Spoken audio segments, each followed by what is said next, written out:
So Cian, victory in the World semi-final. Take us through that race from your perspective. Yeah, that was a tough semi. We got out reasonably hard. I was kind of a bit far back, but Max kind of took it on. I knew he was going to be the one that could likely do that, so I just had to get moving pretty early, get up on him. I think we hauled each other around to a good time there in the end.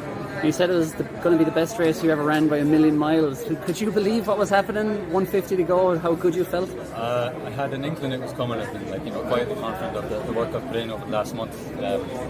Thankfully that ended up being the perfect race to prove it. And felt surprisingly good. Arms went flat a little bit last 30 metres, but working a bit with Cian McPhillips, she's kept the form in the straight and narrow, so thankfully just came across the line. Delighted with that. And obviously you're now a live medal threat. Can you start to think about that? Has that kind of prospect set in that you're in a final with the people you are? Yeah, not really. I mean, it's just like I think I've ran each one of those races like they have been a final. When you look at the guys in the field, I don't have the gap on them that I can afford to think like, we're just going to ease through this and we're going for it every time. And I'm just going to have to do the same again. I mean, 3 rounds, it's going to be tough.